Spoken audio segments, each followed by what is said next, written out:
Hello and welcome everyone to another episode of the None of Our Businesses podcast and YouTube show. With me here as always is AJ Wheeler and Charlie Zigman.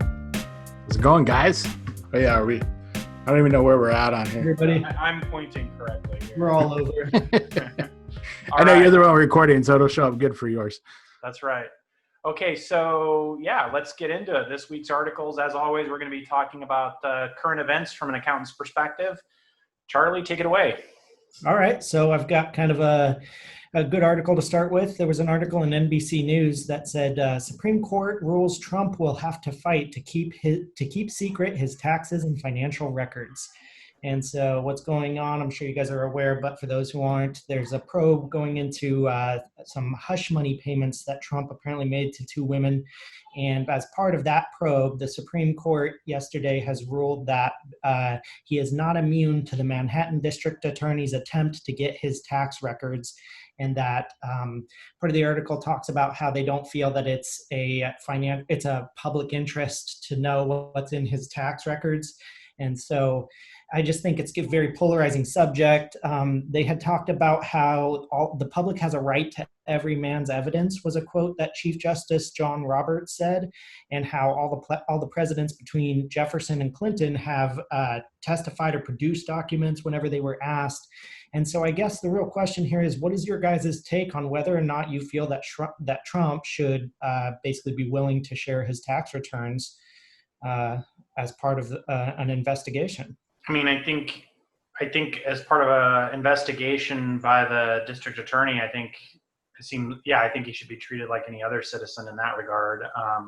In terms of whether the public should know about his financials or not, I guess I'm indifferent to it. I'm interested in it just from the tabloid fascination of, is he as rich as he says he is, kind of thing, and all that stuff, or is he cheating on his taxes in some way, or any stuff like that. But I don't actually think I don't actually feel like it matters all that much as a practical matter. I think Trump supporters don't care, and people who are against Trump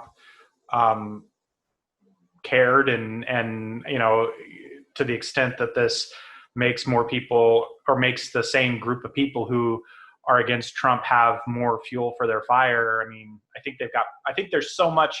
I think when this started, like when he got elected and there was questions about his financials, I think it was a question that could have a lot of influence on people's opinions about him, or at least really frame the story about him. But so much has happened since then that, like, it's kind of anticlimactic. Like, to find out that he either lies about how rich he is, or that he somehow does something dishonest in his business dealings by looking at his financials, I don't think any of those things are going to rise to the same level of all the other things that have happened so far.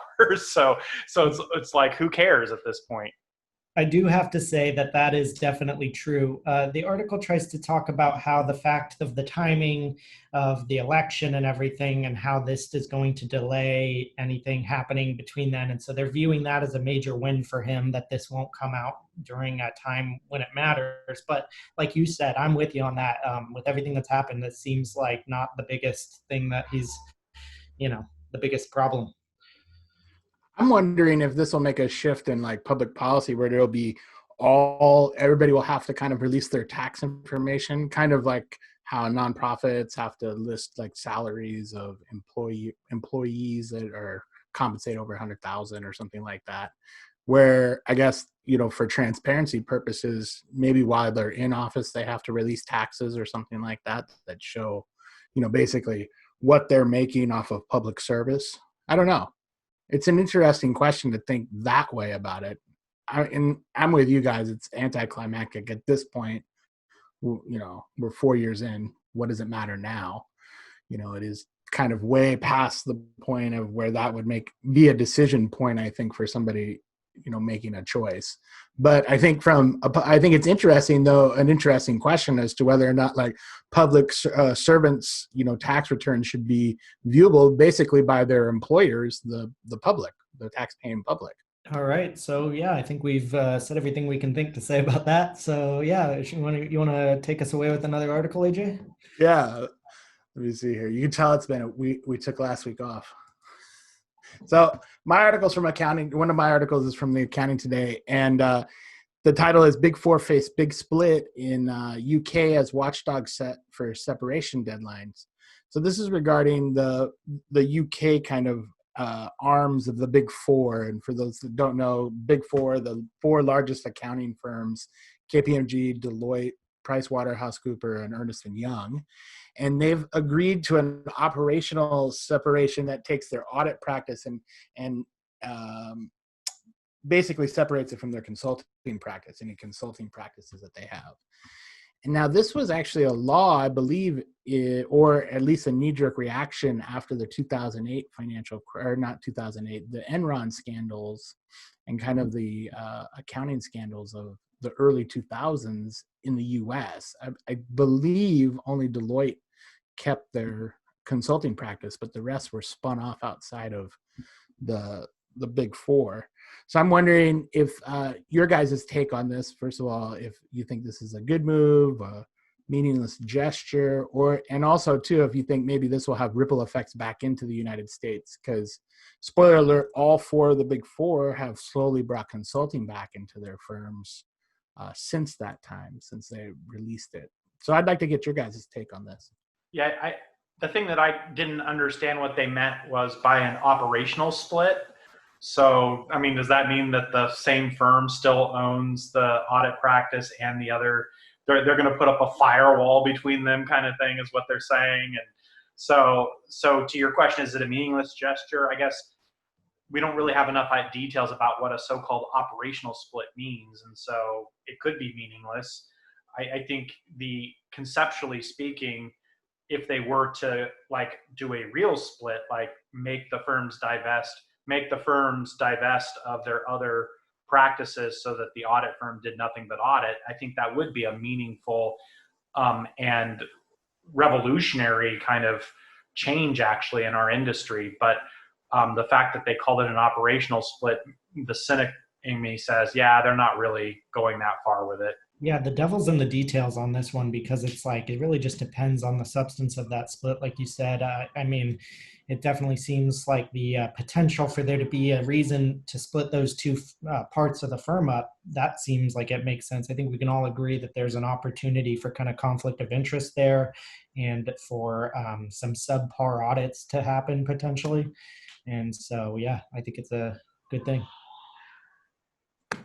Well, and I think this is coming off the back of there was a going concern issue that was happening in the EU over a Ernst & Young client. There's been some, I guess, I don't want to say outright fraud, but there's been some controversies with audit firms, Big Four audit firms in the European Union area.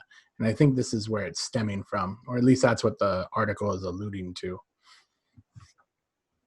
Yeah, that was the name of that scandal. It was Wirecard, right? And this issue was crazy because it was like Ernst & Young had been auditing Wirecard forever, and it turned out, I think, is it Wirecard? I may be mixing this up. I think this is the one where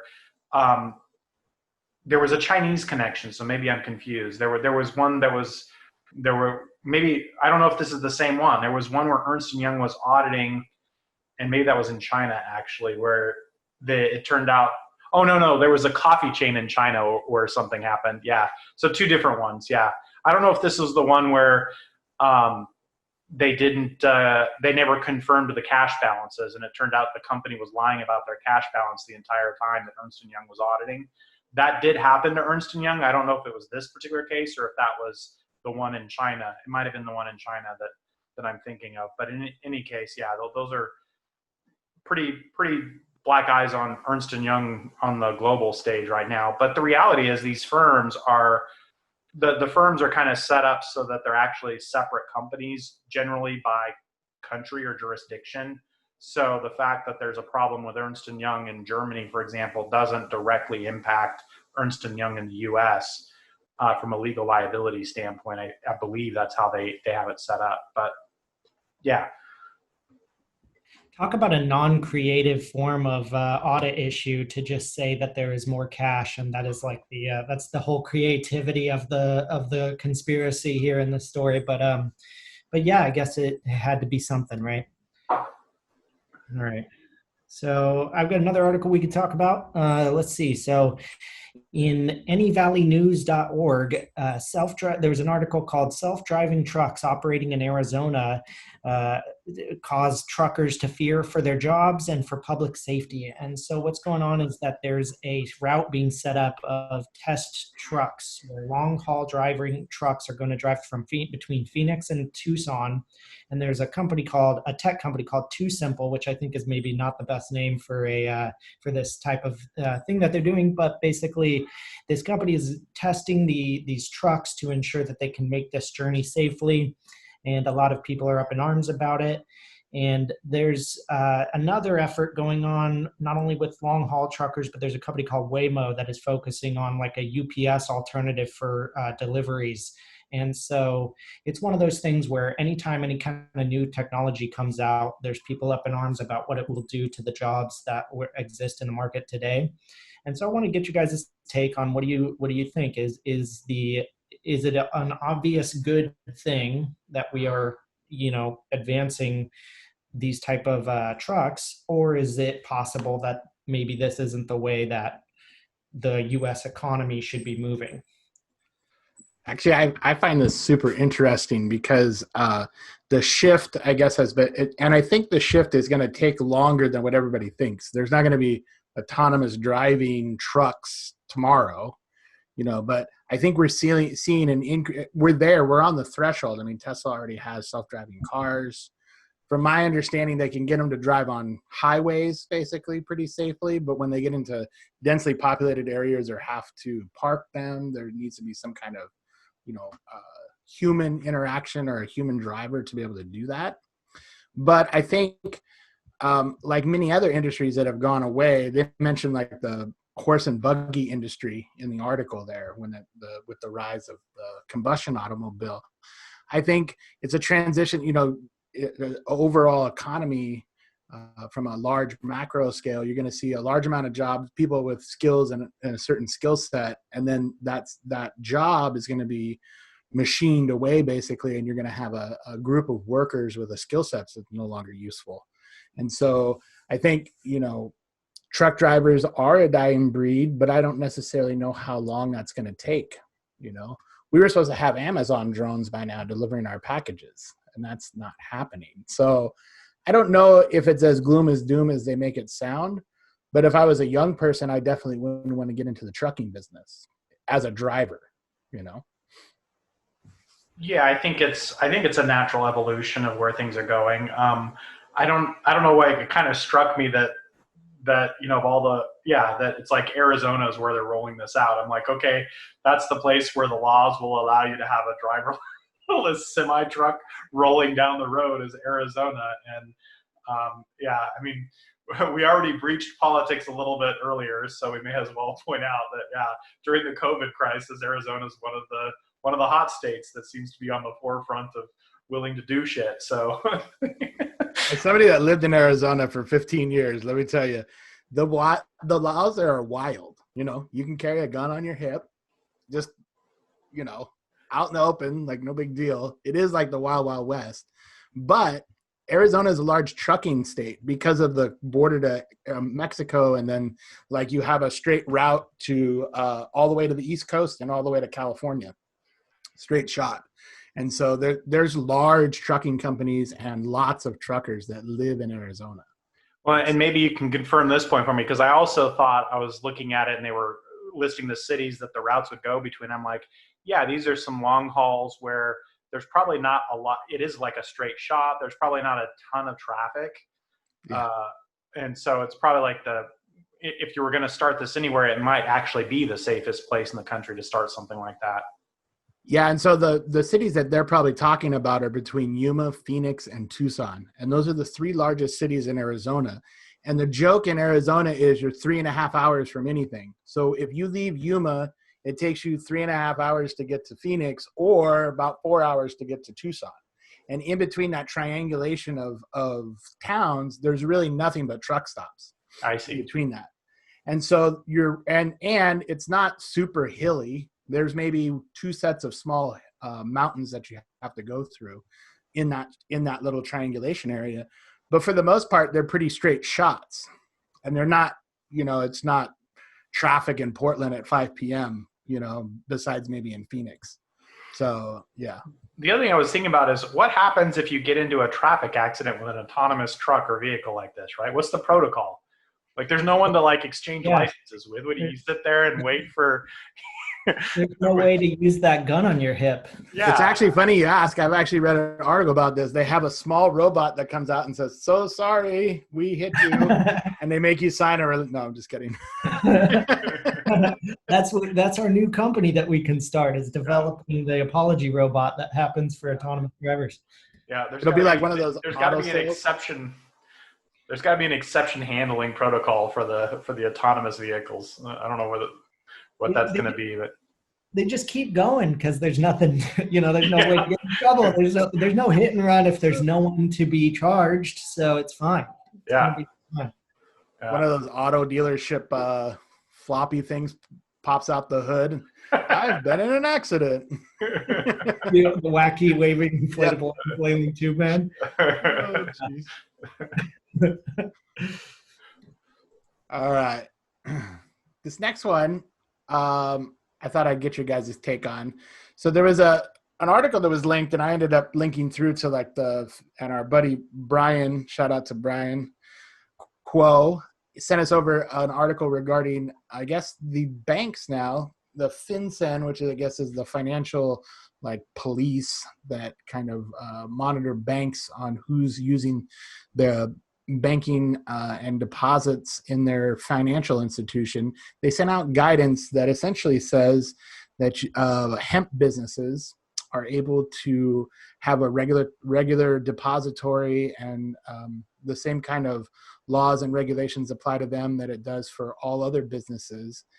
Now, this isn't I went through and I read the guidance here, and it's not for marijuana businesses. It's for the narrowly defined hemp business that became legal federally through the 2018 Farm Bill. So I'd wanted to get your guys' take. Do you think this is going to swing kind of banking for marijuana businesses in legal states that way? Do you think this will open up for federal, kind of decriminalization of marijuana at some point? Or do you think this is just kind of the FinCEN reacting to the addition of this legal now marijuana or low THC hemp that they've identified that's legal at a federal level? I think it was purely just clarifying for banks who are conservative and not wanting to serve anything that was going to require extra work on their part, because the banking regulators opened it up to banks to actually serve even federally illegal cannabis companies if they followed certain requirements. But most banks, it's just not worth it to them to do that, which is why we don't see most commercial banks do this, is because the requirements are too onerous and they can't get enough in fees from these companies to make it worthwhile for the most part. But you see small community banks and some credit unions that will do it, and they'll jump through all the regulation hoops necessary under the guidance they've been given to provide services to what is a federally illegal business. I think this was simply just the federal regulators saying, "Hey guys, just so you know, hemp under the industrial hemp under the Ag Bill is not federally illegal, so there's no reason to treat them any differently than any other business." And what was a little bit surprising about it to me, or positively surprising to me, is they're kind of doing it as a service to this industry, because I think that the people in this industry were getting painted by commercial banks with this broad brush of, "Oh, you're in cannabis, then we're not going to touch you." And the federal regulators stepping out and saying this was basically a service to that industry, to kind of say, "Hey, there's no reason you shouldn't be touching them, because there's nothing wrong with them. They should be treated like any other business." So yeah, good on them for providing that service to American businesses. Yeah, I think they kind of owe it. I mean, basically, if you want to have that regulation be in place, then part of applying that regulation is to make it clear to those involved when that regulation also does not apply. And so I think it's good to add clarity. And I think that hemp should be treated like any other business because it doesn't have, yeah, I can't think of any reason why not to, basically. So, all right. So I've got another article we can talk about. In NPR, there was an article called Business as Usual During the Pandemic, this time through Plexiglass. And so what it's all about is about the wide world of plexiglass, which apparently has exploded overnight once the World Health Organization said that businesses should be using it to protect their customers. And so what's happening is all of these businesses are buying up as much plexiglass as they can, and they're making new inventions designed to try to have that be a barrier. And so they have, like, for example, in restaurants, they have these like test domes that people can eat on, where it's like the plexiglass thing surrounding you. And so, and a couple of other creative ideas. But I thought it was interesting just because that is an industry, I guess, that has been in decline for a long time because plastics have been used less in technology and because the world is generally getting less and less positive about plastics. And so, and I thought it was interesting to just have a demand shift like that happen overnight and see how the people in that industry try to react to it. And so, yeah, I want to get you guys' take on whether or not, I guess, you think that these types of inventions, these like plexiglass domes, are going to become commonplace, or whether or not that's just a fringe kind of case. Well, I guess I don't have much opinion about it as a, well, I would say as an industry. I think that it just depends on how long this pandemic lasts and whether we have a secondary pandemic of another kind in the near future and things of that nature. So I guess I don't know the answer to that, but I wanted to use this opportunity to give a shout out to a company that we've been connected to for a long time here in Portland, Oregon, Figure Plant. If anybody's listening to this, if you go to www.figureplant.com, and maybe Ethan, our producer, can put them in the comment section of this. Figure Plant was a company that made marketing and display materials, created experiences for people, physical experiences for people to be used for marketing purposes at trade shows and conventions and things of that nature. Primarily, they did some other things, but at their core, what they are is a very creative fabrication shop with a lot of, and they employ a lot of great Portland creatives in doing what they're doing. And of course, with the coronavirus and the stay at home and nobody's going to conventions or trade shows, it was devastating to their business when that happened. And they made a pivot to doing this exact thing. So here in Portland, Figure Plant creates these kind of unique environments, customized retail or restaurant types of experiences using plexiglass and other materials for all kinds of companies. So if you are a business and you're looking at how you might do this kind of thing, go to talk to the folks at Figure Plant. Not just because they have some kind of ready stock things, but I'm sure they can design something for you because they got some serious design chops to do something for your business that would be a great and cool experience, again, using local Portland creatives. So a great thing for people in our Portland community or even nationwide to look at engaging that company. It's funny you mentioned that, Ty. Actually, my mother-in-law and actually my daughter both worked at a local company that did plastic welding, and they made clean room boxes. So like Intel, when you have clean room boxes, they have this clear, really thick plastic, probably plexiglass or some form of the polycarbonate that they were talking about. And they would weld these boxes or weld, water tanks and such. And they actually made, and now they've been around for about 15 years or so locally, and they served, Intel and all that stuff, and they made a killing off of plastic welding. So I think the fact that like maybe plastics were in the decline, I think that company highlights if you can find a use and a niche for your product, that there, you can be very profitable and thrive in an industry that may be declining, or the I guess plastics were seen not too long ago as dangerous with all the ocean pollution and such. So I think it's but again, it's plastics are recyclable. And I actually, in my teen years when I was going to college, early teens or late teens, I worked in a plastic molding injection plant.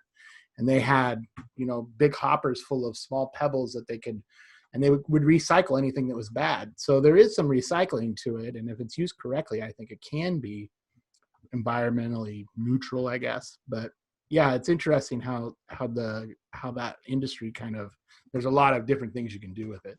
Well, it just goes to show you that an industry can have one association, but then you can do something within that industry that is contrary to what maybe people view the industry as a whole. And there's so many like medical uses for plastics, for example, that are viewed as positive things. And so yeah, I think it's a good time to take a look at the businesses who are acting contrary to the expectations. All right. My last article is from Small Business Trends. So this is one of those 13 alternative financing strategies. So they list, and I kind of wanted to get you guys weighed in on how either, you think these are viable means to get capital to fund a business, or if they're going out on a limb and just needed a couple extra ones. So I'll go through the list really quick and you guys can kind of fire back. So the first one is to solidify your business model to attract private capital. Tap into your personal and professional network, so friends and family funding. Invest in free or low-cost tools. So they're talking about, I think, e-marketing and such. But if you invest in some tools and then kind of build up on that at a lower rate, you won't need the investment. Build something from within a company. So if you have an existing company, you can kind of use that company to help branch off into a new company, or use that existing company to R&D some of the things you want to do for that. They do talk about pre-selling product or service. So like kind of like crowdfunding, when somebody puts up their money for something that isn't there yet, and then they're offered basically first dibs. They get the first run of that product. Let's see, trade your time and skills for resources. So this is kind of like a solopreneur thing, when they would offer trades. If you would do bookkeeping for, I don't know, massage at a chiropractic clinic or something. They talk about sharing an office, launching a crowdfunding campaign, which seems like they're reusing the other one. Partner with somebody, so you bring in the expertise, they bring in the money. Consult first, productize later, and then start pitching investors. That's the last one they had. So I'd get your guys' ideas here if they missed one, or if those are just really far-fetched ideas. Well, I mean, they didn't talk much about bank loans in there, but I guess it wouldn't be that interesting of an article if that was the topic. But yeah, those are many of the traditional kind of sources of financing. I would say, just in terms of the crowdsourcing one, it's been kind of unfortunate watching a lot of those play out, because on the one hand, that whole idea kind of maybe I shouldn't say came about recently, but I've heard about crowdfunding more recently, and it seemed like such an innovation that was going to enable so many different new products, and it has. But I've also heard, for every good thing I've heard from that, I've also heard a lot of negative things about scams and about people misusing it, or products that don't come to fruition. And so I think it's a great thing. It's just difficult in practice when people don't always come through. I find most of the items on the list were good advice of things that people could try in terms of saving money. There was one in particular, well, I'll hit on in a second, but one of them that I laughed at, that I don't think is great advice, is this idea of trading services with other people. I mean, that kind of thing to me is just nonsense. People are always like thinking, right? When you think about it, it's like, well, if there is value to your services that would allow you to trade for something else you need, then the same value should translate into dollars. So why not just sell your services to people for dollars to get the money you need, right? If this exchanging, whenever anybody says something like that, my business bullshit radar goes up in terms of, this person is thinking in alternative realities, not solid business thinking, and kind of starts to make me think twice about other advice that somebody like that might be giving when they say stuff like that. But so yeah, I'm being very harsh on them for that suggestion. But one suggestion they had, which I actually kind of liked and made me start thinking, was consult first and productize later. And the idea was that, products, especially, and I think this is true, like in the technology world in particular, products are solutions to help other people get things done better or more efficiently, or to solve a problem or whatever. And so the idea is, well, before you actually have the product, a product may streamline the process, but can you actually just provide the service of solving that problem as a service and develop a customer base that way? Find out if it's actually a need, right? Find out if people are even willing to buy that thing. Sell it as a service to see if people are willing to buy it, and if you can build a customer base. And then is it worthwhile to actually make the major investment that it would take to actually create a product to solve that need as well, right? So I thought that was a great idea, and it also just made me think, being the service provider, of, oh well, what in my service providing business could be turned into a product someday? It made me kind of start brainstorming, thinking on that level. So I had one of them that I really hated, as I said before, and then I had one of them that I really liked on that list. So I guess that's fair. It's a good article if it makes me think in both directions that way. Well, and I wouldn't bring this up unless this was an accounting podcast, but isn't it also true that there is a version of the 1099 form that's dedicated to capturing barter, that is designed to stop people from having taxation, basically from avoiding taxation by bartering their services? Pretty sure. For sure. Bartering services does not avoid taxation. Exactly. I didn't even catch if they suggested that, but if they suggested that, they were just technically wrong. But yeah. I've heard it before, actually, in a comedy routine, which I won't go into, but yeah, it's a bit about basically using barter to avoid the taxes.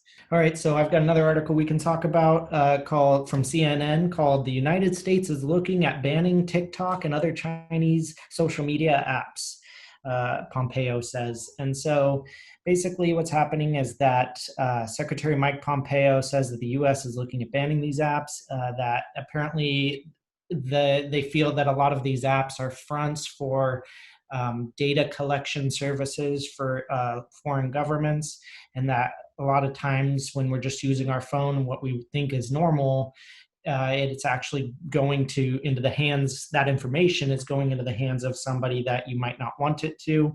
And so I guess I wanted to get your guys' take on whether or not you feel that, is social media potentially a political weapon? Are these apps potentially fronts for information collecting services? And had you thought of that before? Because it's something I don't see talked about as much as maybe as you would think it would be. So yeah, what do you guys think? I find this topic really interesting because I think there's a large generational split here where kind of if you're under 20, I think, and if you see the reaction from somebody under 20 about ripping TikTok away, they're probably losing their minds. I'll give all my information to China if I can just keep my app.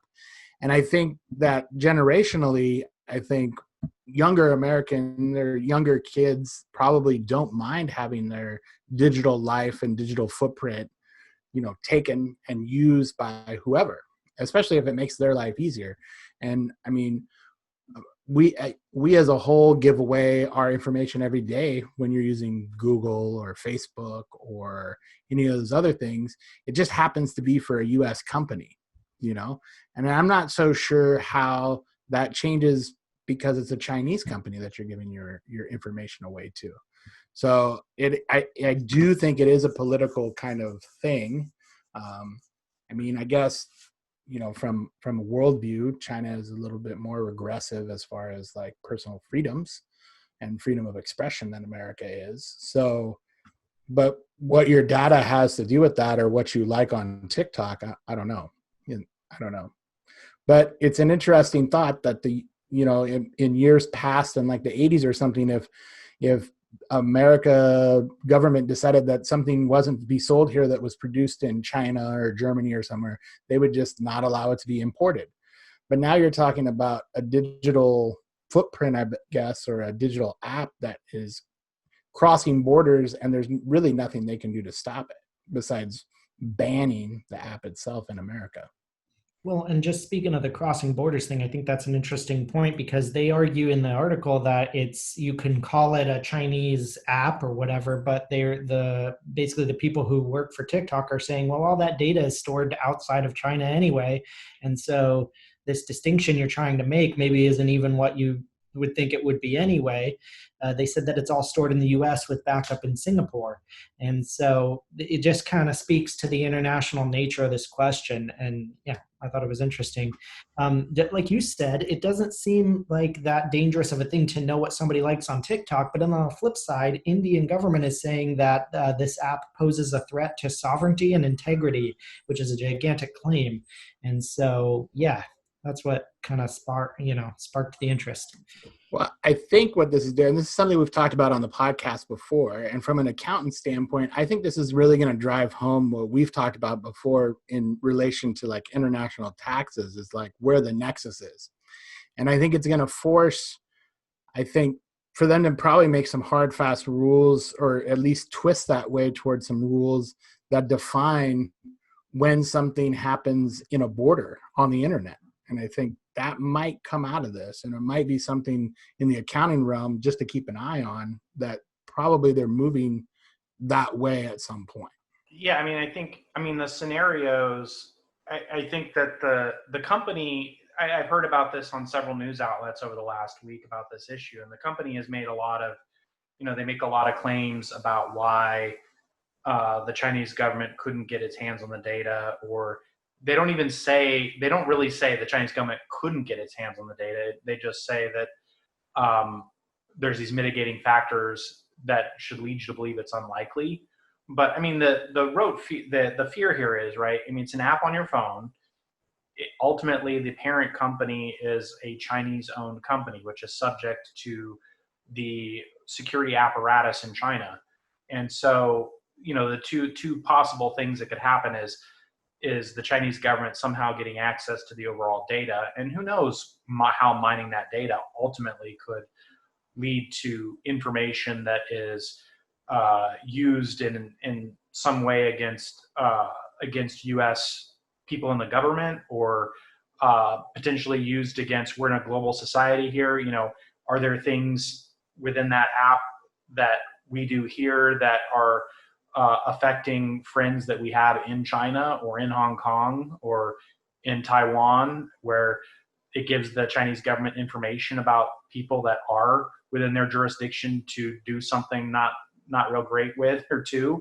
I mean, there's a lot of possible bad scenarios that you could think of.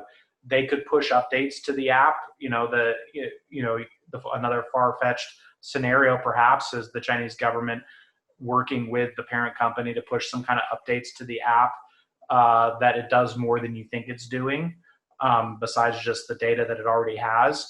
But, and the answer that the company gives to this is, well, we actually store our team who runs TikTok in the US is actually a Western team. We store the data outside of China. The CEO is this guy from Disney. He's a US citizen from ex-Disney exec. So for all those reasons, you should just trust us, right?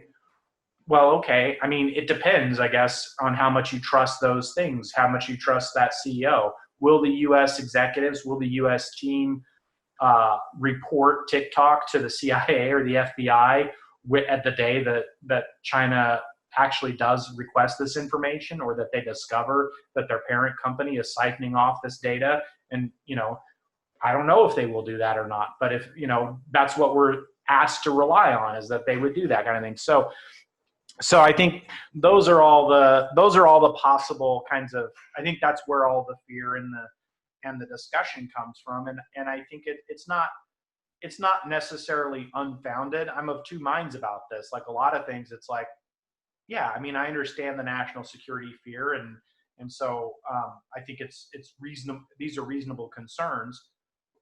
Would I personally not have TikTok on my phone because of this? No, I'd still have TikTok and watch these crazy videos on my phone because, yeah, I mean, I'm not that affected by it, and I don't have any kind of security issue that I think from me on a personal level. But so thinking about in the macro, the micro, I understand the macro policy questions and I think they're legitimate. In the micro, does it affect whether I use the program or not? Not really. I think that makes sense. Yeah, I think it's just a matter of being aware that these kinds of things can happen. And so more just that people should be taking the time to analyze whether or not the apps that they use are doing what they would want them to do, I guess. All right. Thanks for watching the show. Make sure you comment down below if you disagree or agree with anything we had to say. If you liked it, give it a thumbs up. If you didn't do that good this week, give us a thumbs down. Make sure you click the subscribe button, notify bell, tell your friends about it, and we'll see you next week. Thanks for tuning in. Thanks, everybody. Hey.